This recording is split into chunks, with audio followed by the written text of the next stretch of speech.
As a pastor, I have always preached about the value of excellence in everything we do. Sapagkat tayo po ay, sabi naman ng kasulatan, we are peculiar or above the usual kind of people. And having this virtue allows us to have exemplary testimonies that may be pleasing to God. At alam po ninyo, ang pagpapakita ng virtue of excellence should be manifested wherever the Lord places us, be it in schools, workplaces, companies, different employments, government positions, and even in business especially. It is a blessing to see businesses run by Christians who not only showcase biblical principles, but also use their God-given businesses to share the Word of God. At dito po sa ating Christian Business Special today, we are featuring the owner of Versailles Palace, Alabang, a Chinese Christian who utilizes this beautiful place for God's glory. Abangan niyo po ang kanilang one-on-one kasama si Bishop REUBEN and Mr. Alan Roxas. More on-site interviews actually, Bishop, sila Erica and Daisy naman ay pumunta dun sa compound in Sampaloc, Manila to feature the apartments and the events place ng Torres family. So magandang usapan po yan mamaya with Dr. Melinda Torres, kaya wag niyo po yan palalampasin. And also, a baking lesson with Miss Ricamara, the owner of MiaMy Cakes naman, ang pinuntahan ni na Gabby and Antoinette to learn about her love for baking and how she is using this business for the ministry as well. Siyempre, hindi mawawala ang practical biblical principles in managing a business sa ating Hebrew segment mamaya-maya po lamang. Kaya't maganda naman po ang aming hinanda sa inyo ngayong araw. Manatili po kayong nakatutok sa aming mga pag-uusapan ngayon. Ako po si Reza Abante Yebra. At ako naman, si Bishop REUBEN Abante. Let us have good talk over good coffee. Welcome to the Lighthouse Cafe.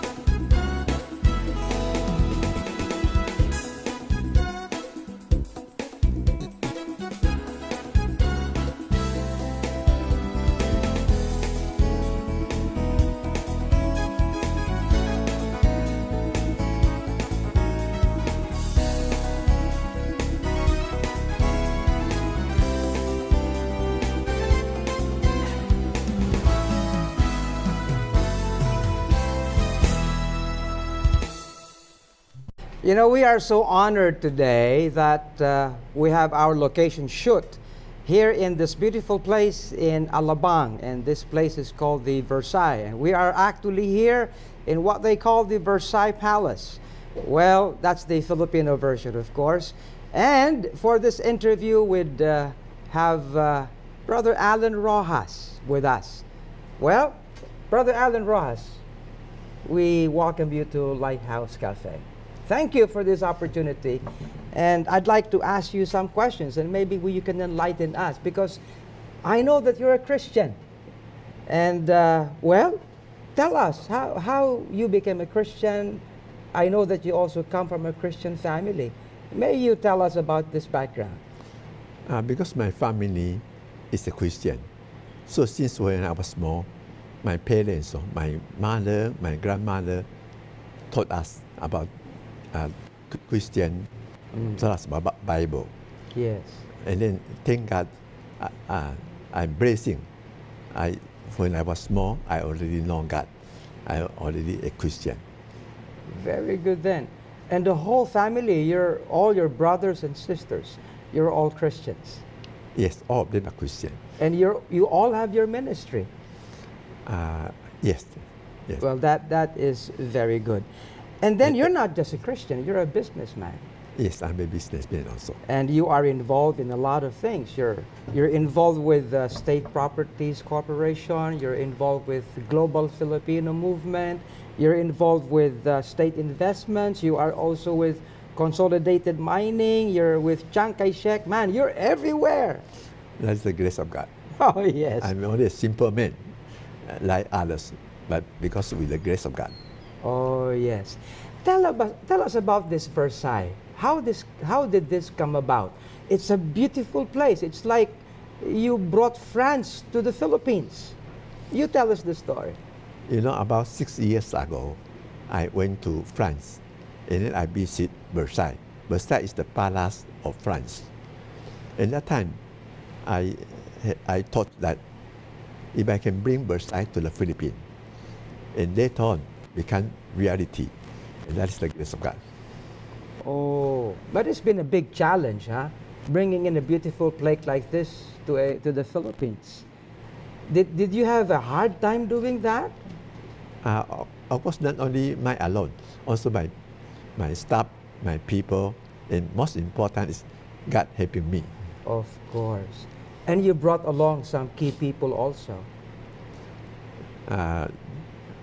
Well, of course, I use this architect. I use the most famous architect in the country, Yes. or use also foreign architect.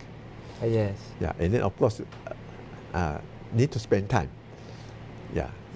Very good. And you have been featuring a lot of things in Versailles.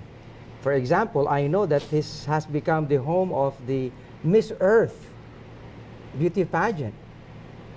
Yeah, because you know, this because Versailles is beautiful, so Miss Earth, of course they choose a beautiful place, and then this also need to approve because this is international, need to approve by foreign, Yes. and then they approve it.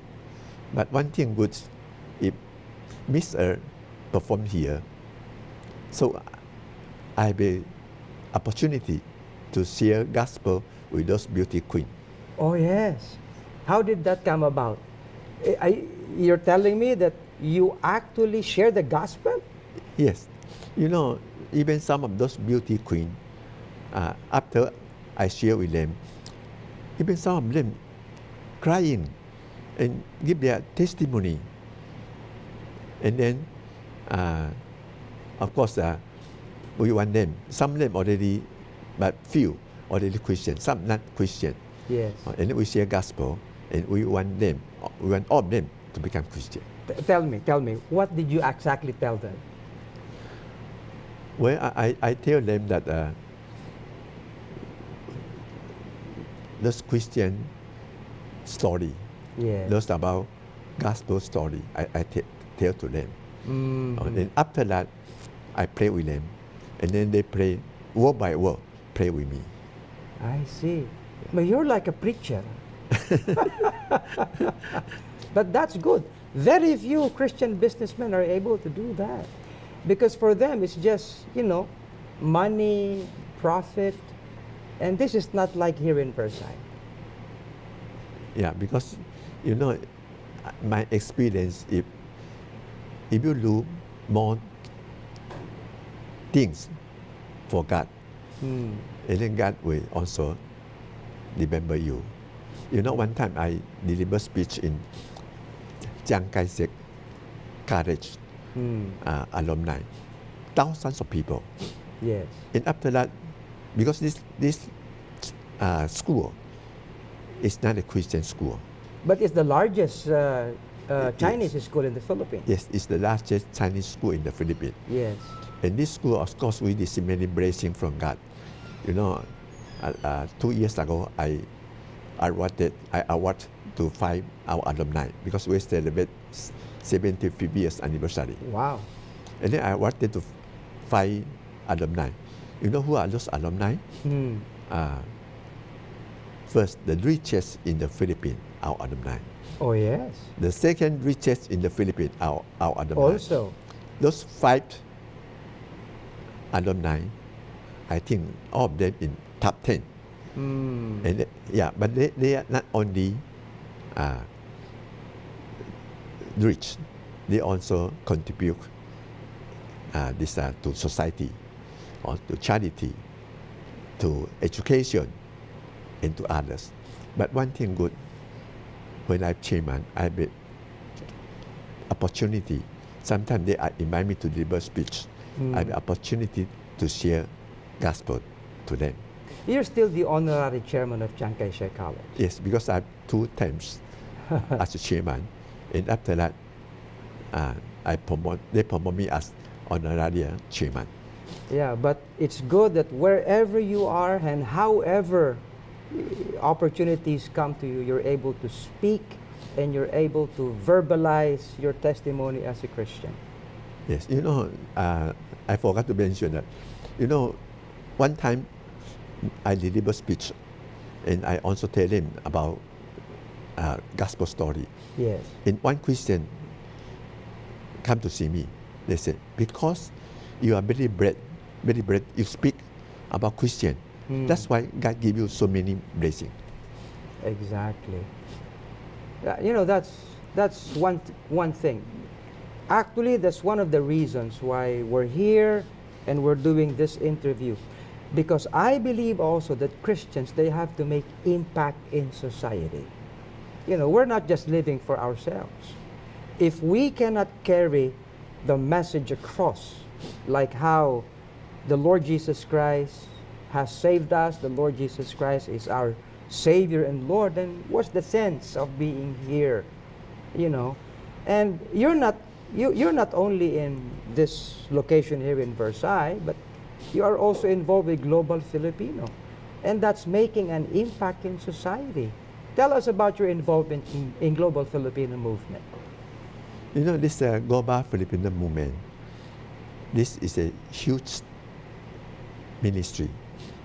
Our overseas worker in 200 countries is already about more or less about 10 million. And then if their family, maybe 30 to 40 million, huge number.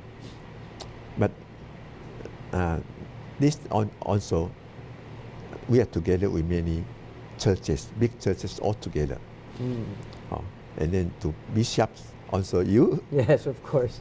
And also other pastor, bishop, businessmen. And you know, overseas worker, they contribute a lot to our country. The remittance is about 24 billions of dollar per year. Yes. Maybe now it's been more, 25 billion or 26 billion. It's the biggest contribution, the largest contribution in our economy. So our duty, we need to share gospel to them. Yeah. You know, especially when they separate from their family, they have many problems. So before they leave the country, we need to share gospel with them. And after they leave the country, and then they don't know, they go to other country. Sometimes they have problems. They don't know where to inquire, where to ask. And we introduce church to them. And usually they are made victims to a lot of unscrupulous people, you know. So Global Filipino takes care of them. I mean, mainly not from the government side, but as caring Christians, right? Yes. So you have partners also with churches, you have partners with Christian businessmen also, and you're able to provide help, no, to this OFWs. So in which country now is the Global Filipino present? Like, I heard that you're in Hong Kong also. Yes, yes. Now we are more concentrated in Hong Kong. Yes. And then we like, if Hong Kong success, and then this model will go to other countries. That's very, very commendable. Oh, yes. And of course, you also are in partnership. As a Global Filipino, you're in partnership with some government agencies, like POEA. Okay. I hear also that the Global Filipino office is just nearby POEA. Yes, yes. You know, I think maybe that is God prepared. So our office is just across to POEA. Yes. You know, in POEA you can see every day thousands of workers or OFW in POEA. They want to apply this visa license, something like that. So we just across to them. So it's easy to communicate. Now, I really do appreciate this. That in every way where you can be involved, you make your being a Christian present. Let's go back to where we are right now in Versailles. Well, there are churches here in Versailles. Well, just outside, no? But you also believe that you're not just offering a place for people to, you know, be in, but you also extend this to some who really have a ministry for people, right? Yes, that is God gave me this opportunity to do it. And then in Versailles, now they have 2 churches here. And then in the future, if God's willing, I have also some vision also, if possible, also, if God's willing, also in Versailles. Yeah. Tell us about that vision. I have 3 visions. Yes. First one, training house, training pastors. Oh. Yeah. Second one is prayer house, prayer mountains. The third one is, I really admire a senator. He put up he starting put up this about this missionary home for those all age missionary. So I'm thinking this is for the elderly missionaries. Yes, for those already some elder days. Retired yes, and everything. Yes, because some missionary working for God, working for the Lord, the whole life, and later on, not easy to find a place to stay. So I want to follow that. If God's willing, also a missionary or missionary home. That's very commendable of you. I suppose I need to ask you, in all these things, you should have a guiding verse. What is your guiding verse in your life? This verse is written in Proverbs chapter 3, verse 5 to 6. This verse said, trust in the Lord with all your heart, and lean not your own understanding. In all your way, acknowledge Him. He will make you path straight. That is very good. Proverbs. I suppose that has been the verse that has made impact in your life. Yes. Yes, in all these things. Trust in the Lord with all your heart. You know, as a Christian businessman, that's a challenge. Because sometimes, businessmen only trust in riches. Diba? Sabi nga ng Bible, don't trust in chariots. Don't trust in anything in this world that can offer power and all things. But trust in the Lord. And that goes to say, with all your heart. And not just, not just on the outside, not just in mind, but in the whole person. Okay. Well, with that as a life verse, what would you advise other people? Maybe, there would be those who would be watching us. What can you tell others? What can you share with them as a Christian businessman? Well, my mother always telling us, working hard in your business, making more money, and more offer to the ministry of God. Another one, you need to make good example for others to follow. Yes. In order to glorify God. But you need to have some point. You need to do it so you can glorify God. First one, do not bring customer to gambling, to casino, and also to this bad place. Okay. Second, you need to pay tax correctly.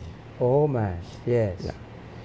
The third, follow the teaching, follow the rule and regulation of the government. Do not involve any illegal drug activity. Finally, you need to, as a Christian, you need to practice the Great Commandment to share gospel of Christ to others. That's a very good life principle.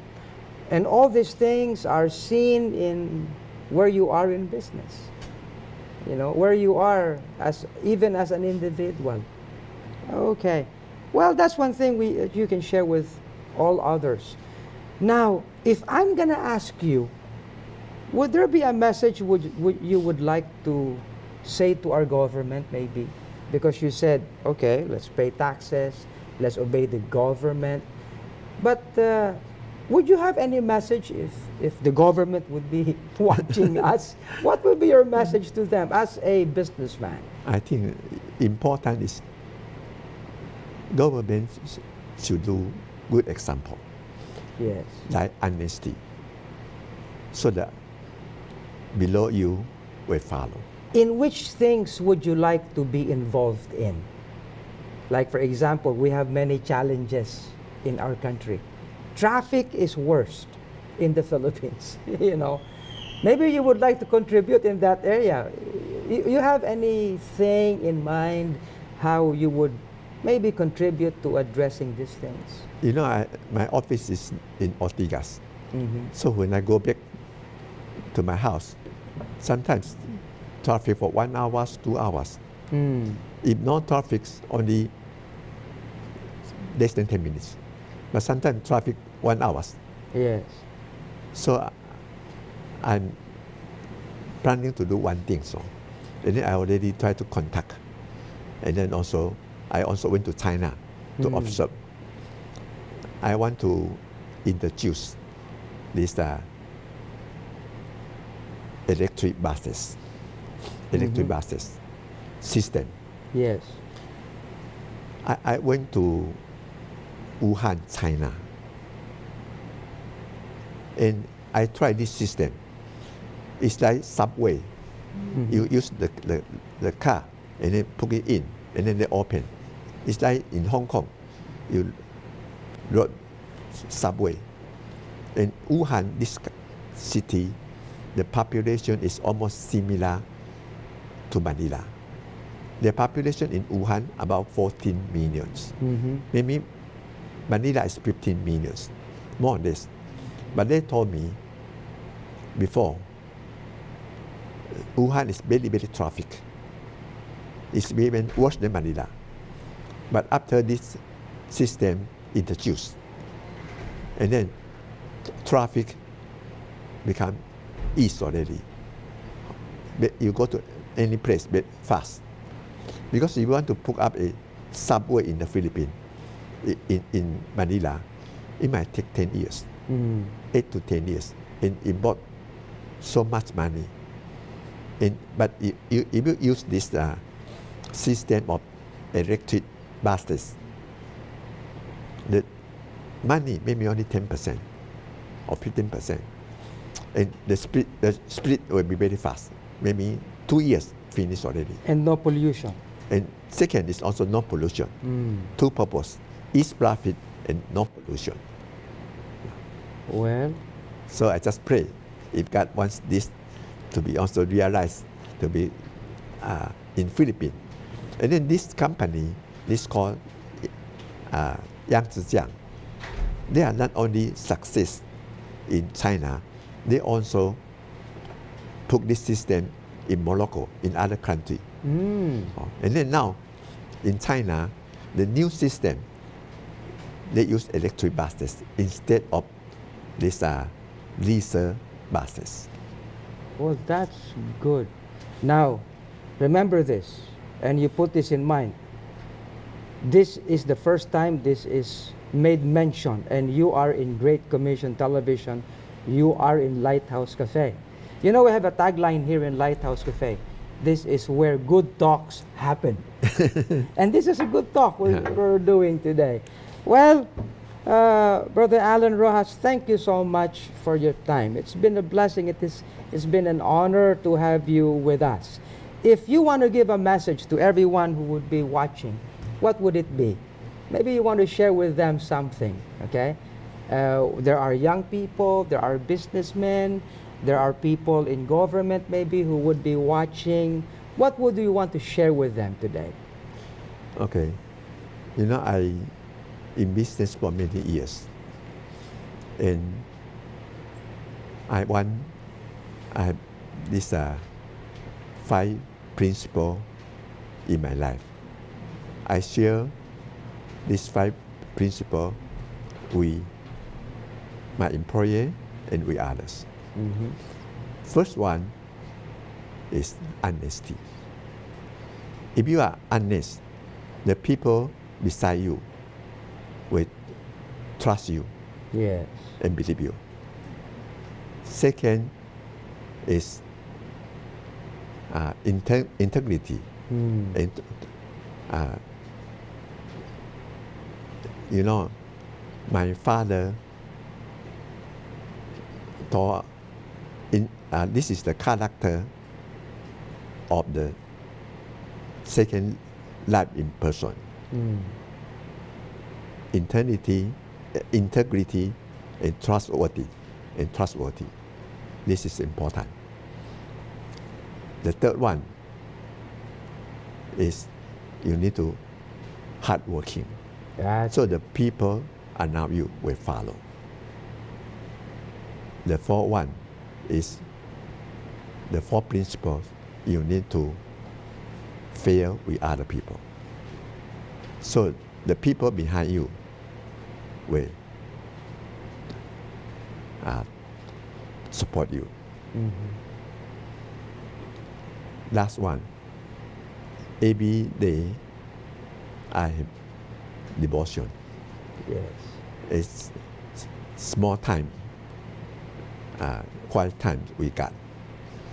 So I always encourage my staff to join weekly Bible study. You know, later on, some of them will follow the Bible, follow the teaching from the Bible. So it benefits to the company as well. That is great. Well, thank you so much, Brother Alan Rojas, and the Lord bless you more in all your endeavors. Thank you. That's it. This is where good talks happen. Lighthouse Cafe.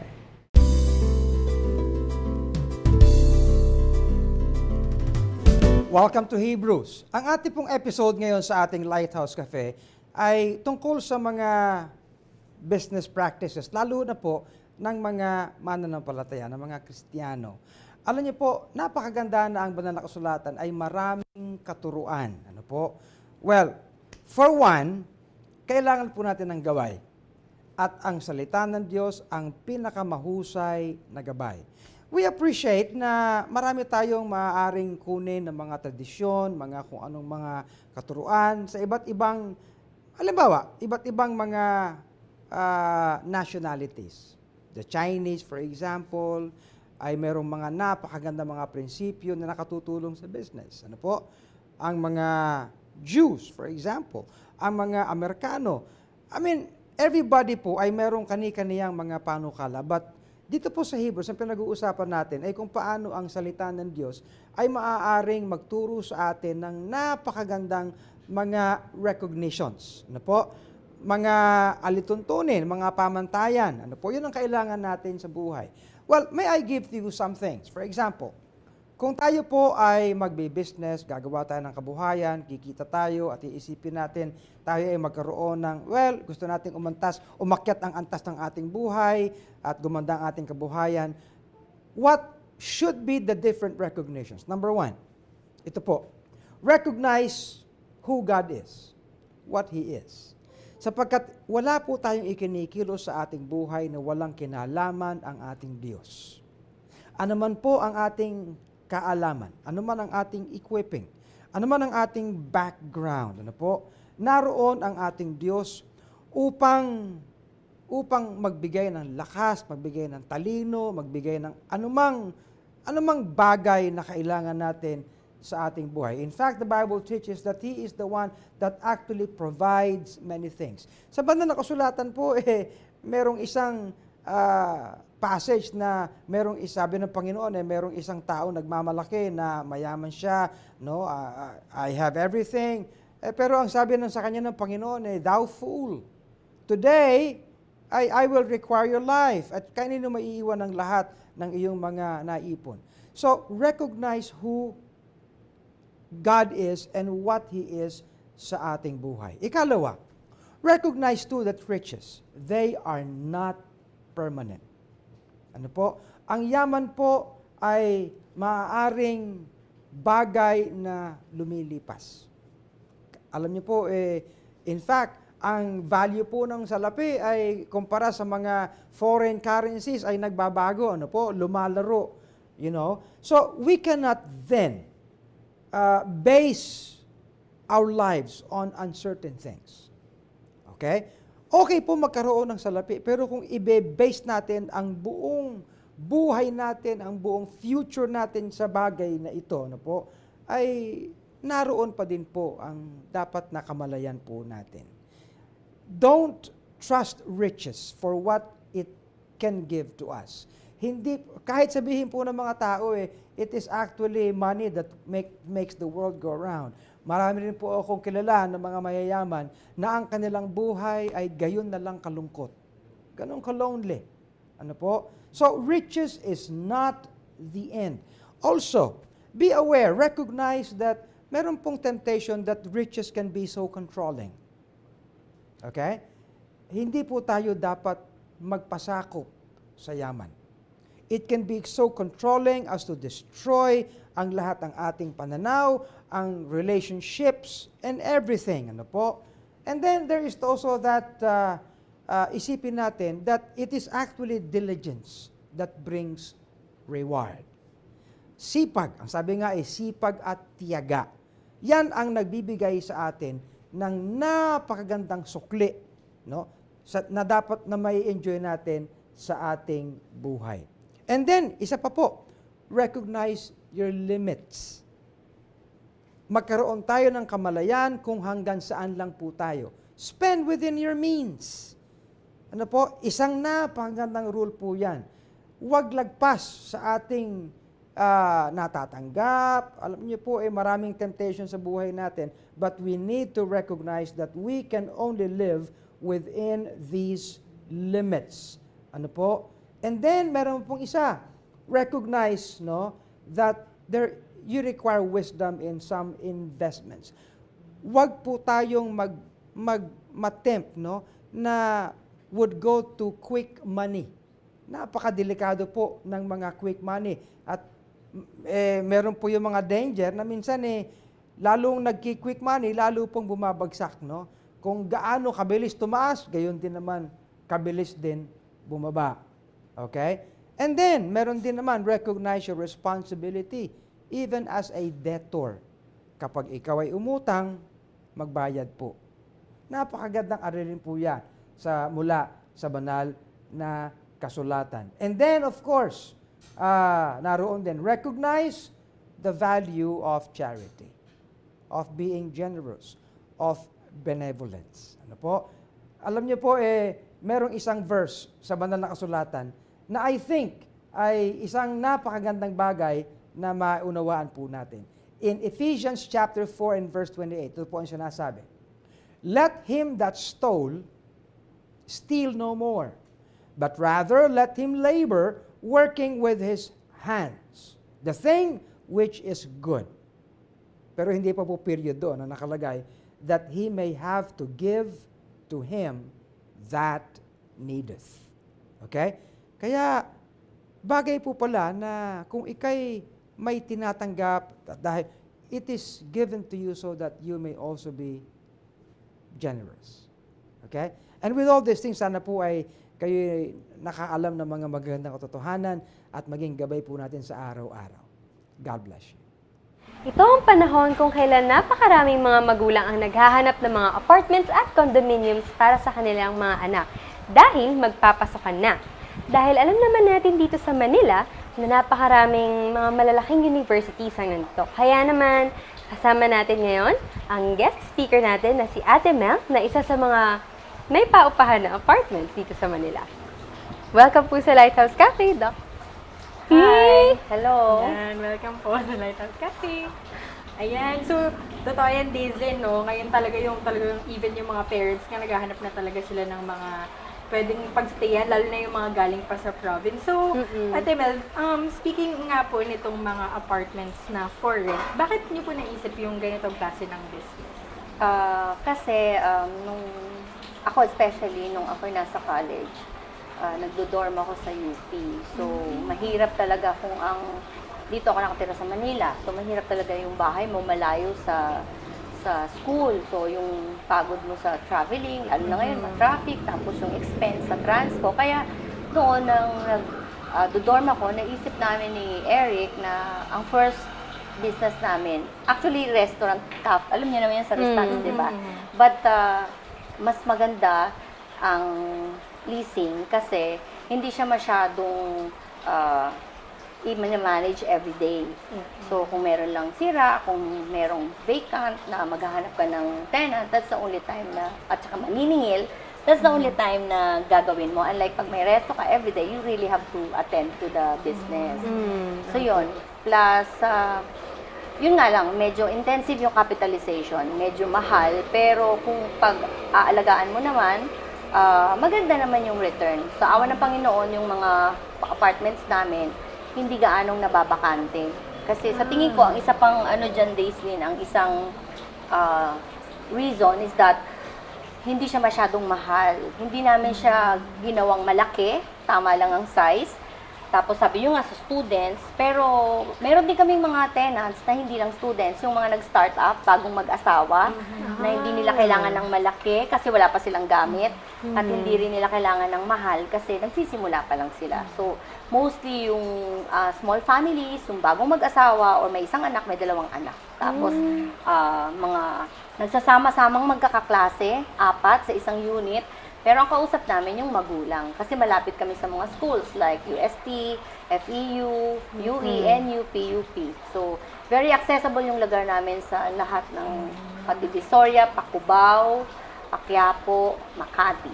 Kaya gano'n. Ang ganda po pala na. Pero ano po ba meron po ba yung leasing terms? Kaya din marami pupunta. Meron tayong, may contract kami, may 1-year contract, and then we require 12 PDCs, meaning post-dated checks every month, 1 month advance, 2 months deposit. So, ano naman yung usual yung sa paupahan, ganun talaga siya. Laging may, parang safety din on our part na may contract para katulad namin ay hindi kami pumapayag na may pets. Tapos yung apartment, dapat living abode lang nila, hindi po pwedeng gawing inuman, may mga, alam mo yung mga bagay na hindi dapat ginagawa, tapos hindi maingay, hindi nakaka-istorbo sa kapitbahay. Though, because this is an apartment, hindi naman siya dorm, kaya walang mga curfew. So, yun lang. Pero meron, yes. Paano po ba yung mga range po? Na how much po? We have 3 types sa building, 3 yung buildings. Isa yung Torres, isa yung Ermel. Eto, ang tawag namin dito Palawan kasi nasa Palawan Street.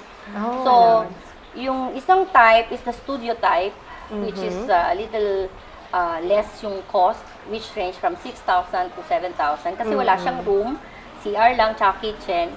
Yung isang type may 1 bedroom, so yan mga 7 to 8,000, depende sa itsura niya. Tapos yung isang type may 2 bedrooms, para yun sa little bigger family, 4 to 6 to 7. Dito sa taas yan, sa Palawan, na 9,000 to 10,000. Meron kaming isa na venture, yung 3-story na para siyang 3-story building na, 3-story edifice na may 2 bedrooms na dyan sa tabi namin. Yun yung medyo mahal. Parang family na talaga. Tapos pwede silang mag-park outside.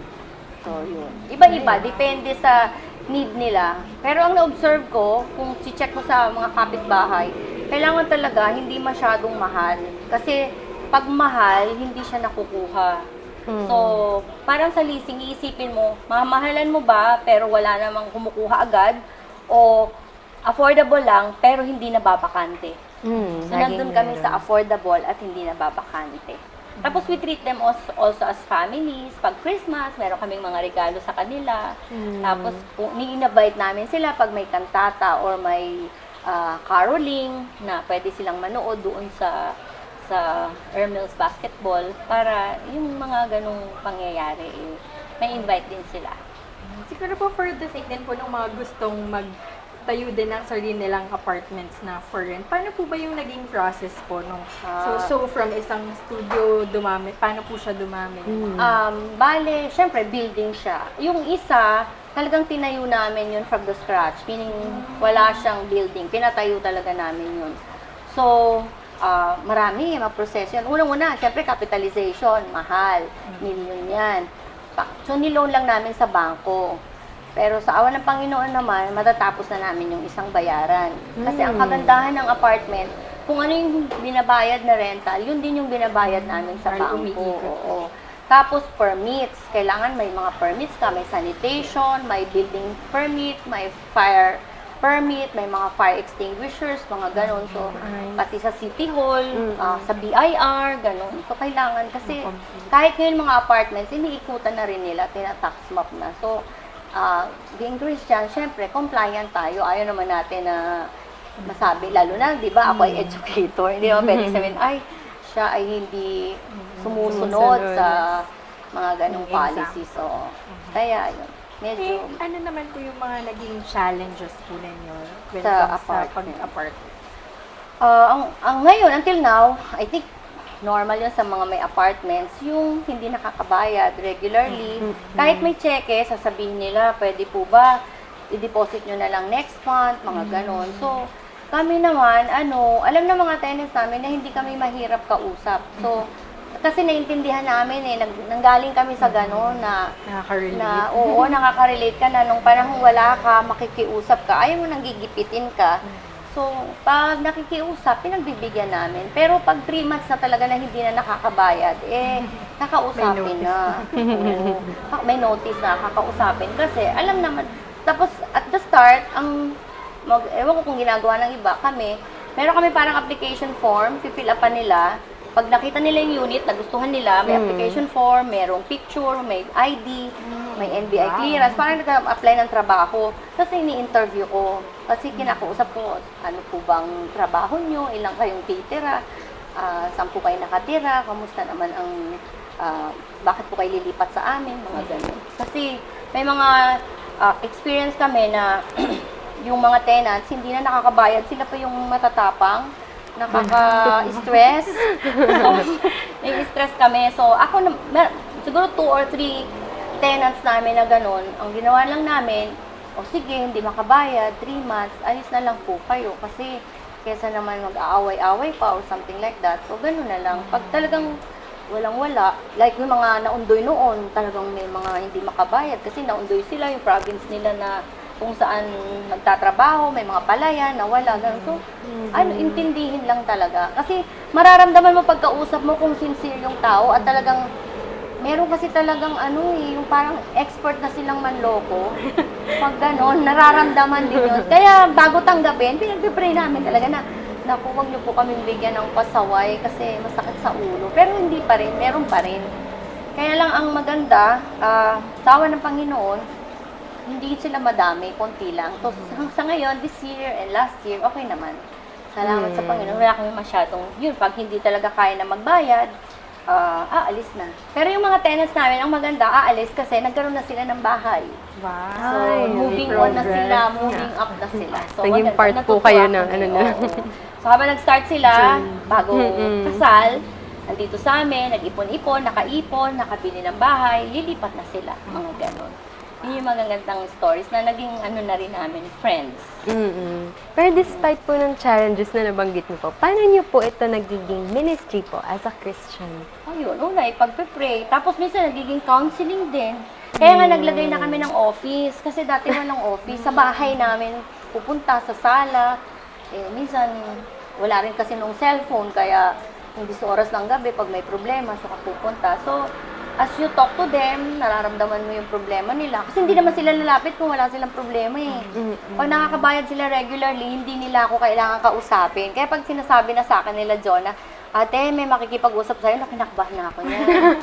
Hindi na siya makabayad. Ano kaya? Aalis na kaya? Kasi pag umaalis, problema na naman namin yung papalit, di ba?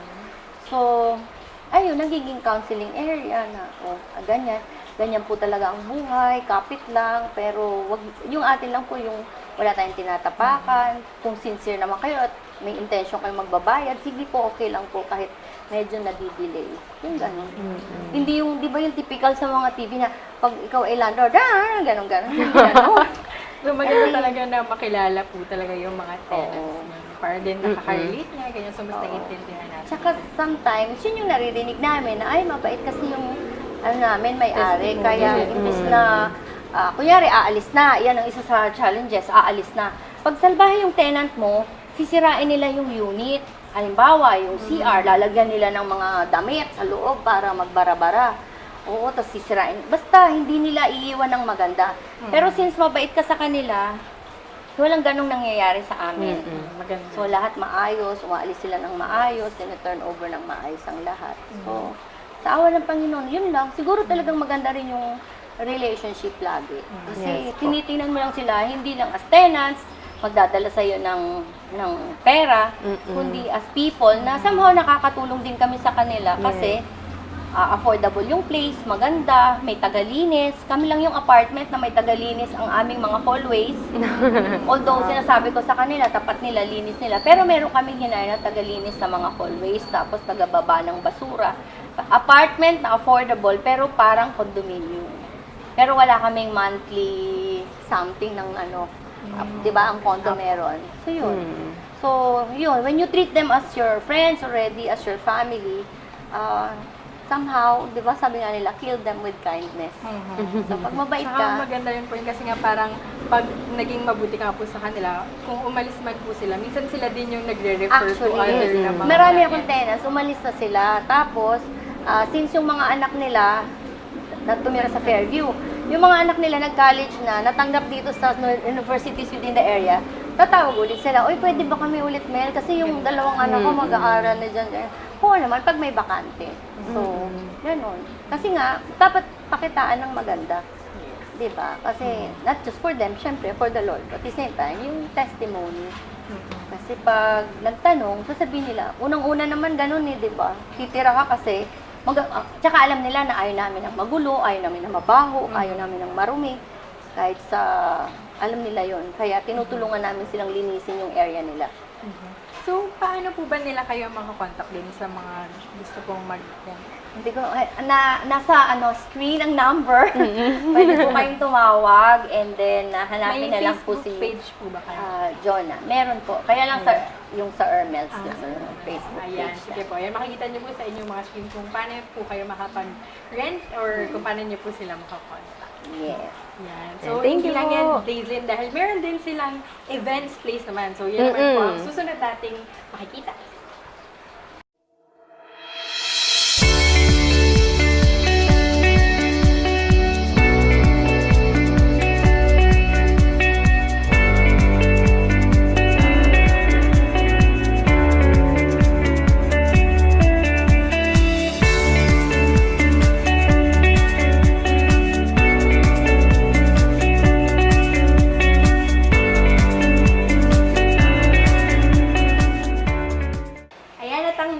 Ay ang Palawan Events Place. So, Ate Mel, bakit nga po ba Palawan yung pangalan po ng events place? Kasi nasa Palawan Street tayo, corner Visayan Avenue.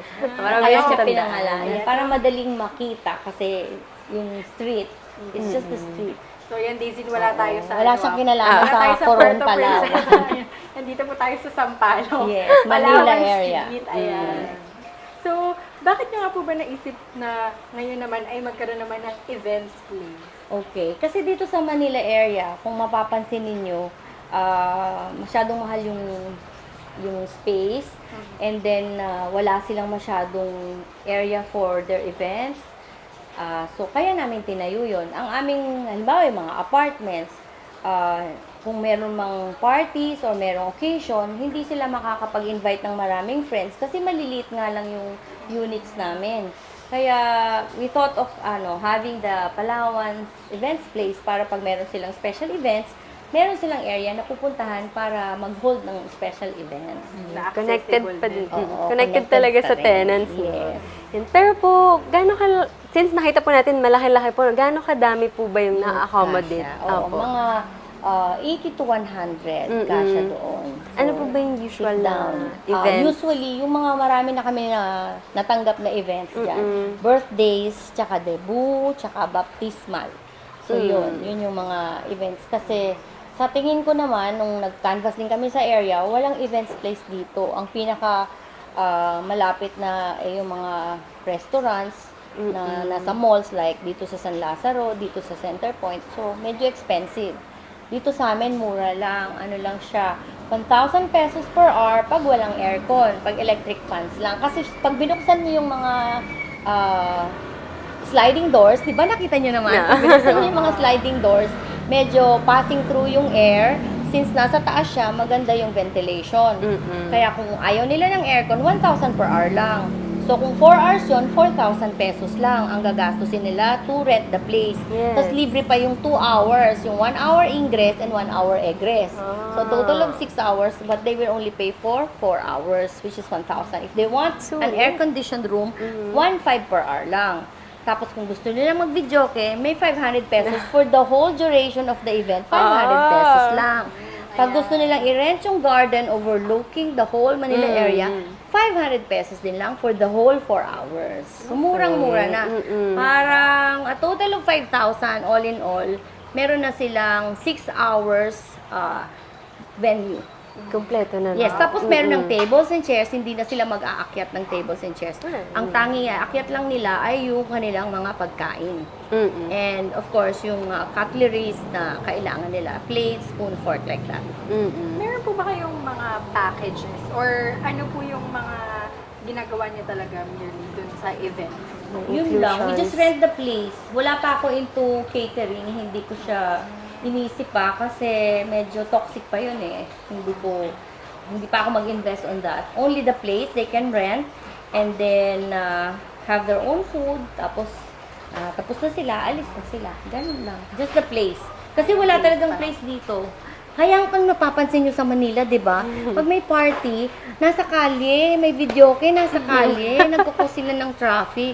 Kaya din naisip namin na instead na siguro yung iba, kung gusto talagang mag-rent na mura lang, huwag na lang sa kalye. Doon na lang sa anong lugar namin sa taas. Mas okay. Marami po bang nagkakaraoke doon? Oo. Tsaka pag nag-video sila doon, hindi maririnig ng kapitbahay kasi nasa 5th floor. Mas okay pa. Pero hindi ko alam ang ano niyan scientific explanation na yung kung paano ba yung noise, how it travels, is it downward or upward? So, hindi naririnig eh. You can try, mag-video kayo sa taas, hindi siya maririnig dito sa baba. Okay, Narinig, pero very minimal. Pwede pong so kung Pwede i-enclose, kahit yes. Kapag aircon siya, naka-enclose, lalong hindi na Tsaka hindi po maririnig. nila may starber ba, kapit ba? Correct. Nag-video. Oo, tama. Pero since nabanggit po natin na connected to sa ating mga tenants din, paano naman po ito nagiging ministry naman din po as an events place? Ayun, kung ang church may meeting, minsan yung mga men, may meeting sila. So, doon sila nagmi-meeting sa taas. Si pastor nagpapa-meeting sa mga preachers or pastors, doon sa taas pwede. Kayo, may birthday kayo, pwede rin sa taas. Pwede rin po. Baka na mag-birthday. May anak Christmas O kaya party, meetings, gano'n. katulad yan, kung meron kayong meeting ng creative media, pwede din sa taas. Kung gusto niyo ng overnight doon, wala lang tulugan, pwede rin sa taas. Dito na pwede na tayo matutulog sa magpabalik. Ganun. So, pero ano po, meron po ba kayong mga recommended suppliers? Kunyari po, nagkatanong po ba sila kung meron kayong mga ma-recommend na catering, Meron na mga... naman. Si ate ko, marami siyang kilalang mga caterers na proven na rin namin kasi, di ba, pag Lighthouse 1, nag-ano tayo doon, nagpa-party tayo sa Ermel's Place. Yung caterer na kinukuha namin, na within the area, so somehow, sila din nire-recommend namin. O kaya kung, kasi yung caterer natin sa church, medyo malayo. Pero kung ano naman, willing, pwede. So, ano naman po yung mga next plans niyo po para dito sa events place natin? Yun Future lang, goals i-promote lang sa kanila. Wala akong plans for catering eh, kasi medyo, Mahirap. since HRM, alam ko yung mas maraming challenges yon. So, for one, medyo mataas. Tapos yung holding time, ayoko nung may mga food poisoning. So, ayoko muna yon. So, tama na muna yung So, place. yung place Sa place lang kasi, wala naman, di ba? Diyan kayo. Pag alis nyo, yan pa rin siya. Konting linis, konting okay na siya. So, yun. Speaking of promoting the place po, ano po ba, paano po ba namin kayo makokontak kung meron po may gusto? We only have one number, both for the apartments, for the events place, and for Ermel's basketball court. So, isa lang, yung nasa screen po, kasi yun, pwede niyo pong tawagan at hanapin na lang po si Mines or si Jonah. Sila yung sasagot para sa mga inquiries. Okay po. Same po yan sa kung may Facebook po na account? Opo, meron kaming Facebook account sa Ermel's. Okay po. So, yun. Yan. So maraming salamat Thank po. you. Annette. Thank you Thank for you having po. me here. Salamat din sa pag-promote sa ating munting businesses. Yes po.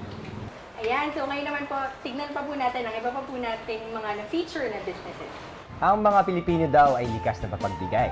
Ayon nga sa isang article released by Inquirer, and according to sociologist Nino Tobias, we have the propensity to be more generous. Nasa atin mga Pilipino na gusto natin mapasaya ang ibang tao. And we see that reflected in our hospitality culture. Kaya naman kahit tuwing may okasyon o kaya minsan kahit nga walang okasyon ay nagbibigay tayo ng mga sweet na mga regalo sa ating mga kapamilya at mga kaibigan. Ikaw ba, Antoinette? Ano yung paborito mong sweet na regalo? Kanino mo binibigay? At handa ka na bang magmahal? Medyo ma-issue yung Yes. question. Pero syempre right now, ang hilig ko talagang bigyan, yung pamangkin ko, si Mio. Ah, okay. Yes, and ayun, paborito kasi niya yung gummy worms, ganyan. So, Healthy okay? saka yung mga pagkain, Okay. katulad ng pasta, ganyan. So yun, siya yung madalas na binibigyan ko ng regalo. Ang sweet naman ng tita na Of to. course. Okay. So, syempre, nabanggit na nga ni Gabby na tayo ay mahilig magbigay ng regalo. And isa sa mga examples ng para siyang gift for every occasion ay ang cakes and cupcakes. At kasama natin ngayon ang isa sa proprietor and owner ng MiaMy Cakes. Walang iba kundi si Miss Mia Ricamara. Yan, welcome natin siya. Yan, ang pagbabalik. Actually, Welcome back! medyo suki natin to si Oo nga eh. Miss Mia Yan. of MiaMy Cakes. Yes. Kumusta po? Welcome back Sir po. Gabby, hello. Huwag niyo po kami sinusur.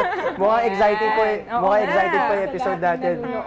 Nasa ibang setting din tayo ngayon. Yes, kitchen na kitchen yung setting natin, Antoinette. And di mo na babanggit si Miss Mia, number one fan natin yan pagdating sa Lighthouse Cafe. So, Wow. lagi sinusubaybayan. Walang bintis yan. Yan. Kaya naman ngayon, medyo magti-take advantage tayo, Antoinette, pag-uusapan natin yung kanyang business, which is paggawa ng mga pastries, ng mga cakes. Yan. Balikan na po natin, Miss Mia, kasi you have MiaMy Cakes. Bakit nga po ulit kayo nag-start ng ganitong business? I started June of 2015. Ano lang, naghahanap ako ng regalo sa isang friend na gusto ko cake pero kakaiba. Ayoko yung conventional type na yung nabibili. Alam niyo na kung saan yon. So, nag-search ako. Nakita ko nga yung customized cake. Doon na nag-start yung interest ko na mag-try mag-aral ng baking. Pero customized. Wow. Nice. Yun. So, sa gifts din pala, nagsimula si Tita Mia. Ayan. Gusto niyo pala may personal touch din. Yes, Oo. kasi yung inaral ko, hindi yun nga, yung conventional type na butter icing lang, ibe-bake mo lang yung cake. Ibe-bake mo, pero ito, ibang touch kasi it will be a personalized cake. Magre-reflect sa pagkatao nyo, parang gano'n. Kung sino yung bibigyan mo, yung occasion, kasi usual na yung happy birthday, happy wedding anniversary, I love. Yun, may touch talaga ng kung ano yun. More than a year now, yung MiaMy Cakes, Miss Mia, kumusta na po yung growth ng mga nag-order sa'yo? Habang tumatagal, maganda na mahirap. Parang pahirap ng pahirap. Pademandi ng pademandi. Nile-level Hindi, kasi up. I started na parang maging hobby lang, tapos konting sideline kasi may work din ako. Pero sa totoo lang, parang ito yung way na magamit ako sa ministry. So, etong MiaMy Cakes talagang para sa ministry sa church na lang. Can you elaborate more on that, Miss Mia? What do you mean by for the ministry? In what way po siya nagagamit sa ministry? Yun nga, parang blessing kasi sa akin na umu-order pag medical mission, pag anniversary ng church, pag birthday ng ating mahal na pastor, pag may birthday mo, birthday ng anak mo, Birthday ganon. Yung Birthday mga- na lahat. Basta lahat ng members sa church and I Hindi ako nagpa-price basta ano lang. Kumbaga, pag may cake need, who you gonna call? So, siguro po before we proceed, Okay. maaari po kayong mag-invite sa mga maaari maging customers. Inaanyayahan ko lahat yung gustong umorder sa akin. You can contact me sa 0922-818-6600 or email nyo po ako sa miamicake.yahoo.com. Alright, since sa kitchen tayo, Antoinette, syempre, hindi naman props lang to, di ba? Opo. Anong gagawin natin ngayon, Miss Mia? Papakita ko sa inyo yung basic step ng paggawa ng fondant icing marshmallow. Wow. Dan icing marshmallow. Thin. Kasi So, fondant. karamihan, kala nila mahirap gawin yung fondant icing. Pero sobrang dali lang. Sobrang dali. So, bago ako mag-start, since naka-apron na kayong Yes. dalawa, Yes, proper attire. parang may kulang eh. May kulang. Kailangan Nag-wash na ako, Miss Mia. Naka-head cap ka kasi. Oo. Head cut. Kailangan may Paano head ba to? cap.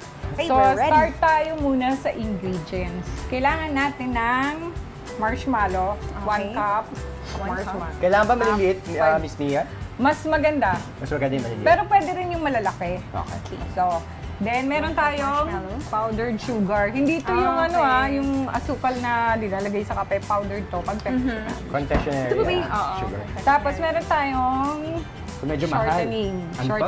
Shortening. Shortening. Okay, Yeah. tapos tubig. Pampaliit. Tubig. Okay, so start tayo. Since naghugas naman na akong kamay, kailangan talagang malinis yung kamay. Start ako Sige po, assist na lang po namin kayo. Gagamit, ito yung bowl. Kailangan kasi lagyan natin ng shortening. Okay. Tapos malinis to bakit kailangan pahiran? Para hindi mag-stick. Yan, galing mo. Actually, alam ko rin yun. Alam mo ba? Sila kasi Yan. tinanong ko. Shortening, konti lang, Miss So, meron Mia. pa po. Ay, kailangan pa. Kailangan talaga One, ano ba yan? Half teaspoon. Teaspoon. Basta yung malagyan siya lahat. Okay. So, next step, buhos natin yung marshmallow. Wow! Okay. Next, lagyan natin ng 1 tablespoon ng tubig. Itong marshmallow. So, after natin nalagay, gagamit tayo ng microwave oven. Kasi may melt. Yeah. Ba't alam mo? Pasok ko na. Tapos, set natin sa 1 minute lang. 1 minute lang. Oo. Kasi Alright. matutunaw na siya. Yan. Habang hinihintay natin yan, lalagyan ko itong working table ng powdered sugar. Yan, exciting. Magkakalata tayo. Bakit? Yan. Bakit dating kailangan lagyan? Bakit laging may quiz, Miss Mia? Kasi Magkano po ba tayo dito? magni-kneading ako Magmamasa. mamaya. Yun. Magmamasa ako. Kneading. Wow. Tsaka para hindi na naman dumikit. Apo. Yan siya. Yan. Okay. Remind ko lang, Apo. kailangan lagyan ko ng shortening uli. Itong gagamitin kong mixer. Kasi didikit uli lahat ng marshmallow. Okay? Pahid-pahid. Yan pala yung, nung nag-aaral ako, hindi ko alam, ano ba yung shortening? Bakit? Yun lang pala yun. Hindi pala siya talaga pang ganyan lang siya. Tapos, Next. syempre, yung kamay ko, papahirang ko rin ng shortening. Wow. Kasi magniniding ako. Parang wash program na pala ito. Oo, diba? Ayan. 1, 2, 3. Ganun ka na siya, ha? Look at that. Beautiful. So, ayan na siya. Nag-melt na siya. Yummy. Mix natin. Hanggang maging, para siyang butter. Yung ano. Bango. Yes, and paalala natin sa viewers natin, Antoinette, sa viewers natin na, of course, kung gagawin ito, especially ng mga bata, Ay, opo. with supervision ng mga adults. At magandang bonding experience. Exactly. Oh. Yan. Kung ganyan na, makita niyo na siyang, para na siyang, Butter. soft na siya. Wow. Lagyan natin ng Okay. 1 cup uli ng powdered sugar. Ayan.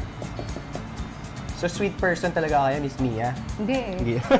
Dito yung express yung pagiging sweet Dito, niyo. pag gumagawa. Kailangan, balot na balot siya. Yung talagang, yung powdered sugar, sumama sa marshmallow. Kaya na siya, pag nakuha na natin lahat yung sugar, tapos naramdam mo nang medyo patigas na siya, that's the time na pwede na tayong magmasa. Nice. So, niniding ko na siya, mamasahin ko na siya. Medyo workout din pala siya, Miss Mia, no? Parang Ito ang aerobic exercise. Ito ang pinakamahirap na part kasi alam mo, hanggat hindi mo nararamdaman na parang ano na siya, dough, hindi mo siya titigilan. Okay.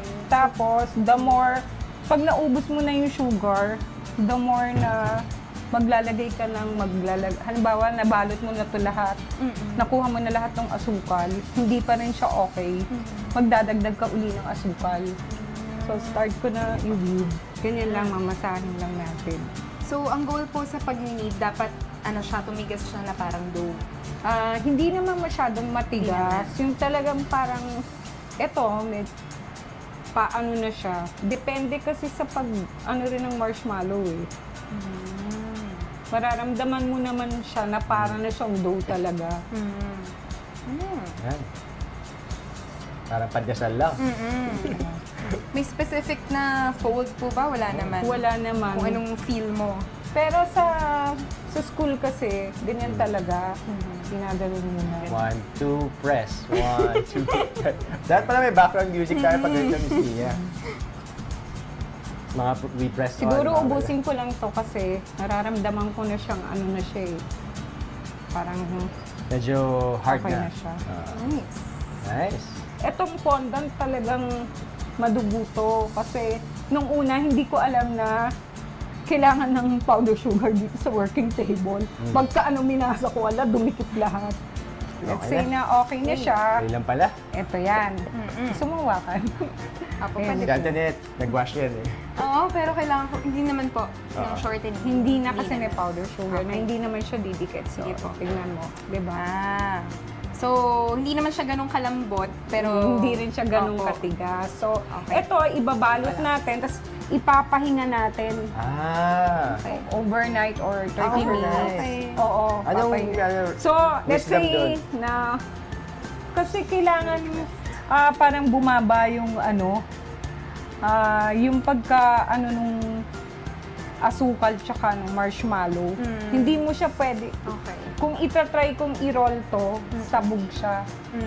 Kumbaga sa may pressure, parang ganon. They need time to know each other. Tapos, No, kailangan talaga. Pag-blossom. So, overnight to, magiging ganito na siya. ayun. Ibabalot po ba to? Oo, kailangan i-seal mo to. So, yung, Clean wrap. kung mapapansin mo, parang Mas eto, naging dense. Yes. malamig siya. Ganito yun. Parang siopaw lang, di ba? Ito after overnight. So, na-overnight. Yeah, overnight. Okay. So, gagawin natin, kuha lang ako ng konti. Let's say, Medyo gagawa ako matigas na siya. ng, Pwede heart. yes.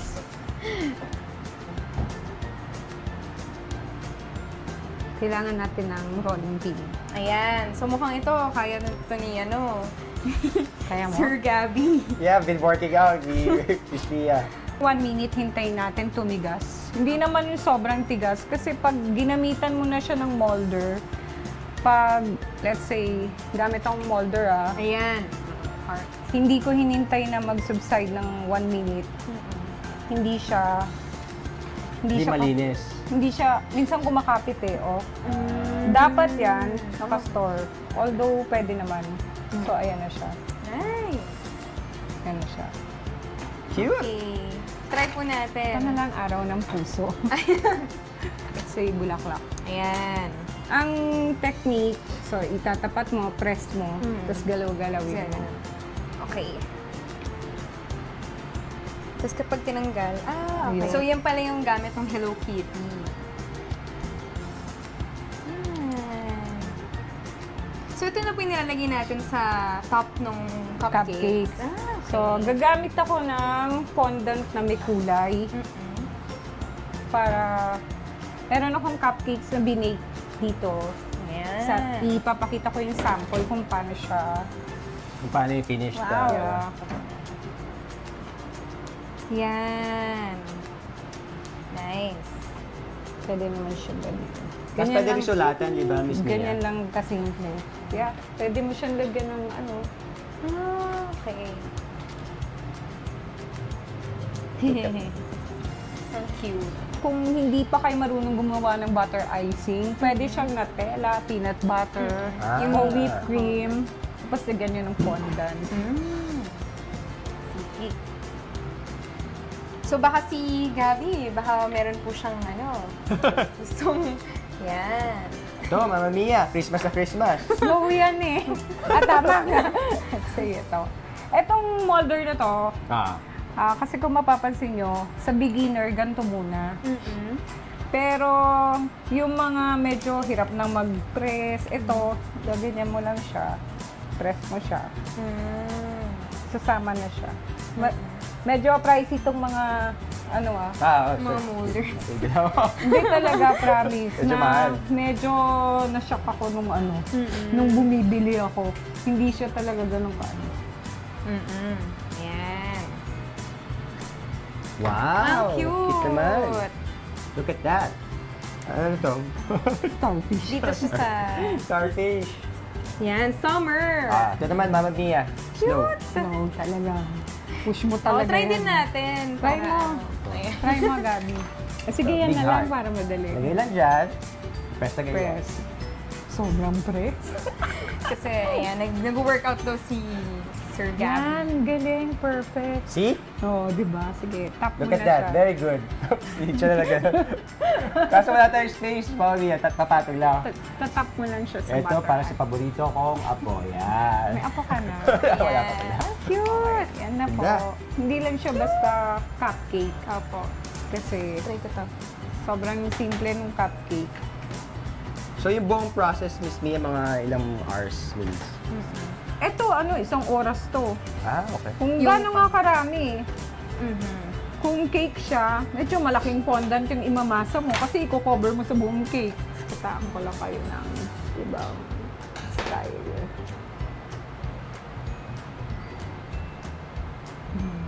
Yay! That's it. Okay, napakaganda. Ayan, so nakita naman natin, very fun and enjoyable para sa lahat, especially sa mga kids. And of course, Tita Mia, pwede po nating invite ulit ang ating mga viewers to order. Once again, thank you for inviting me dito sa Espresso Self, sa Lighthouse Cafe Show. Iniimbitahan ko kayo lahat na kung sino yung gustong umorder, you can contact me at 0922-818-6600. Yan po. Yeah, so thank you very much, Yeah, Tita thank Mia. Thank you, Miss Mia.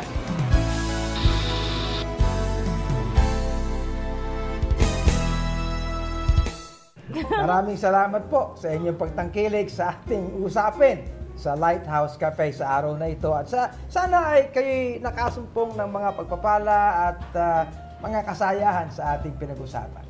At muli po, maraming salamat sa aming mga ministry partners. Special thanks to the Four Gospel Catering Services and to Lighthouse Blues for our creative on-set decor.